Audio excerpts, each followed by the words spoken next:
তো শিক্ষার্থী বন্ধুরা, ভিডিও টিউটোরিয়ালের এই পর্বে তোমাদের স্বাগত জানাচ্ছি। আজকে আমরা ট্যাগ কোশ্চেন এর পার্ট 2 নিয়ে আলোচনা করব। এখানে বলা হচ্ছে there are many tigers in the forest. কোনো বাক্যের যদি দেয়ার সাবজেক্ট হয়, দেয়ার যদি সাবজেক্ট হয় এর প্রোনাউন হিসেবে দেয়ারই হবে।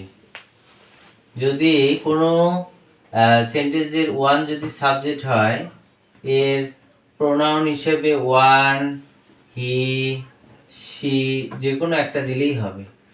তাহলে এখানে আমরা জানি ট্যাগ কোশ্চেনের প্রথমে অক্সিলিয়ারি ভার্ব দিতে হবে। আমি অক্সিলিয়ারি ভার্ব দেব আর।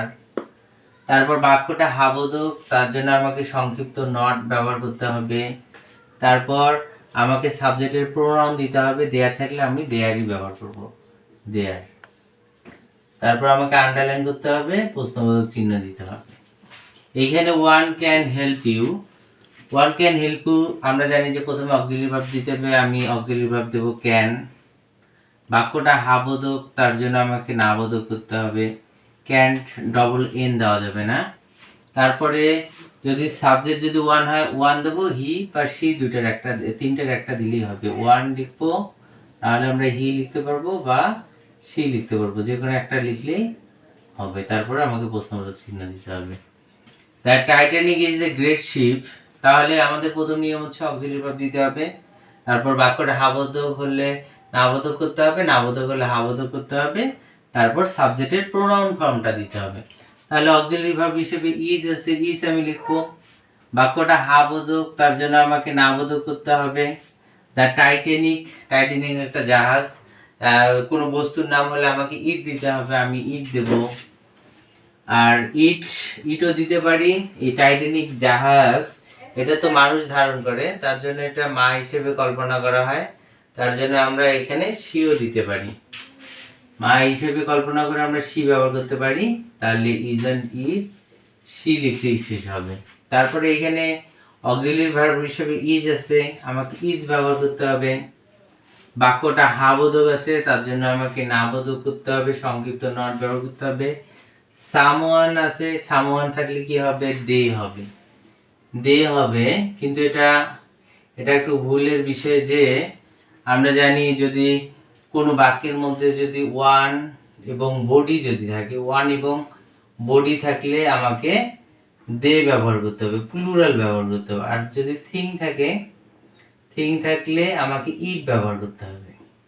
এখানে আমরা এর আগে জেনেছি যে যদি সাবজেক্ট যদি প্লুরাল হয় ভার্বটাও হবে প্লুরাল, তাহলে দের সাথে কখনো ইজ যায় না। তার জন্য এখানে ইজ আছে বিধায় আমাকে ইজ দিলে আমাদের ট্যাগ কোশ্চেনটা ভুল হয়ে যাবে। তার জন্য আমাদের যেটা মনে রাখতে হবে, যদি এম ইজ থাকে, এম ইজ আর যদি থাকে, এইখানে যদি দে লিখতে বলে, দে যদি হয় বাক্য অনুযায়ী, যদি বাক্য অনুযায়ী দে হয় তাহলে দে হচ্ছে প্লুরাল, এই ভার্বটা হচ্ছে প্লুরাল, তার জন্য আমাকে ইজ না দিয়ে আর দিতে হবে, এখানে আর দিতে হবে। আরন দে। যদি ওয়াজ আর থাকে, ওয়াজ ওয়ার যদি থাকে, এটা যদি প্রোনাউন হিসেবে দে হয় তাহলে ওয়াজ না হয় ওয়ার হবে। যদি হ্যাভ হ্যাজ হয়, হ্যাভ হ্যাজ হয়, এখানে যদি প্রোনাউন হিসেবে দে বসে সূত্র অনুযায়ী, তাহলে দে থাকলে আমাকে হ্যাভ দিতে হবে। যদি ডু এবং ডাজ যদি থাকে, এখানে যদি দে আমাকে বসাতে হয় তাহলে আমাকে ডু দিতে হবে। আমরা জানি যে ভার্বের সাথে ইজ বাই ইজ থাকলে সেটা সিঙ্গুলার হয়, আর নাউনের সাথে ইজ বাই ইজ থাকলে সেটা প্লুরাল হয়।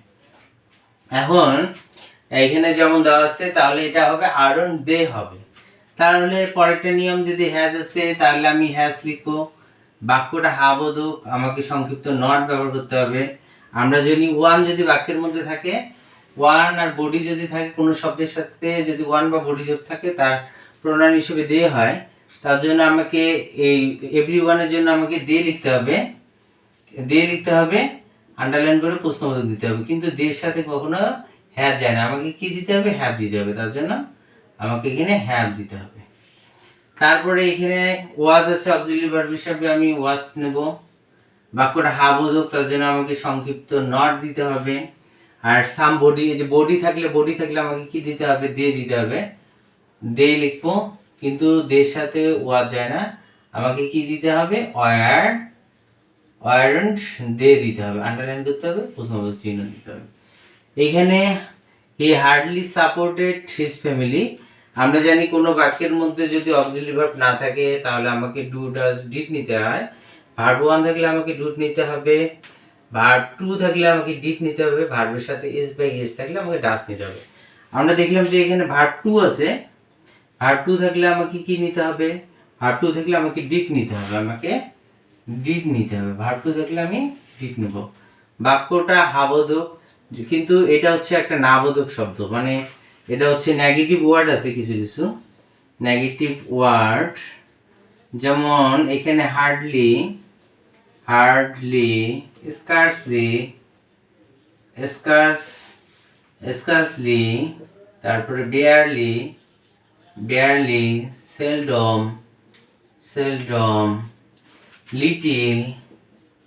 লিটিল, তারপরে ফিউ, টু বা নান, নো ওয়ান, এগুলো এগুলো শব্দগুলো যদি এখানে নট বা নান নাই তাহলেও বাক্যটা হচ্ছে নাবোধক বাক্য। এখানে হার্ডলি থাকলেও নাবোধক ওয়ার্ড যদি কোনো বাক্যের মধ্যে থাকে তাহলে বাক্যটা হচ্ছে নাবোধক। তাহলে আমাকে হাবোধক করতে হবে, তার জন্য নট ব্যবহার করা যাবে না। তার জন্য আমাকে কি করতে হবে, নট বসাবো না, ডিড, তারপরে আমাকে হি প্রোনাউন হিসেবে হি ব্যবহার করবো, ডিড হি, তারপর আন্ডারলাইন করতে হবে, তারপর প্রশ্নবোধক চিহ্ন দিতে হবে। তারপরে নাথিং ইজ, এখানেও নাবোধক বাক্যটা বোঝা যায়, নো দেওয়া আছে, নাথিং দেওয়া আছে, নান দেখলে বোঝা যাবে, বা নট বা নো থাকলে বোঝা যায় বাক্যটা নাবোধক। এখানে বাক্যটা অক্সিলারি ভার্ব হিসেবে ইজ আছে, ইজ দেব। আমরা বলছি থিং যদি থাকে, কোনো বাক্যের মধ্যে যদি থিং থাকে প্রোনাউন হিসেবে ইড হবে, বাক্যটা নাবোধক, ন আছে, তার জন্য আমরা কি ব্যবহার করব, নাথিং ইট, আন্ডারলাইন করব আর প্রশ্নবোধক চিহ্ন দিয়ে দেবো। তারপরে যে বাক্যটা হচ্ছে আই হ্যাভ লিটিল ওয়াটার, এই যে লিটিল যদি শব্দটা আছে, এই শব্দটা থাকার জন্য বুঝতে হবে বাক্যটা হচ্ছে নাবোধক, লিটিল আছে বাক্যটা নাবোধক। কিন্তু যদি অ্যাফার্মেটিভ কিছু ওয়ার্ড আছে, অ্যাফার্মেটিভ ওয়ার্ড যদি এ ফিউ থাকে, এ লিটিল, যদি আর্টিকেল যুক্ত থাকে, এ ফিউ এ লিটিল যদি থাকে তাহলে বাক্যটা হবে অ্যাফার্মেটিভ।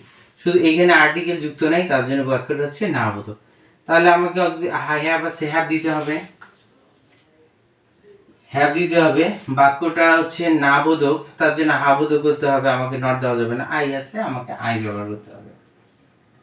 তারপর আন্ডারলাইন করে প্রশ্নবোধক চিহ্ন দিতে হবে। কিন্তু এটা একটা ব্রিটিশ পদ্ধতিতে আমরা এভাবে করি, কিন্তু আমেরিকান পদ্ধতিতে যে বলা হচ্ছে হ্যাভ হ্যাজ এর যদি মূল ভার্ব হিসেবে ব্যবহৃত হয়, তা যদি মূল ভার্ব হিসেবে ব্যবহৃত, দেখেন এটা যদি মূল ভার্ব, আমরা জানি ভার্বের লিস্টের মধ্যে হ্যাভ হ্যাজ হচ্ছে মূল ভার্ব, এর পাস্ট ফর্ম হচ্ছে হ্যাড, পাস্ট পার্টিসিপল হচ্ছে হ্যাড। তাহলে এটা ভার্ব 1 আছে, তার জন্য আমাকে কি দিতে হবে, ডু দিতে হবে, ভার্ব 1 এর জন্য ডু দিতে হবে, বাক্যটা নাবোধক, তার জন্য হাবোধক করতে হবে, ডু, তারপর আই ব্যবহার করব, আন্ডারলাইন করে প্রশ্নবোধক চিহ্ন দেব। আমরা ব্রিটিশ আমেরিকায় দুইভাবে আমরা করতে পারি, একটা হ্যাভও দিতে পারি, ডুও দিতে পারি, এভাবে আমরা ট্যাগ কোশ্চেনটা করতে পারি। তাহলে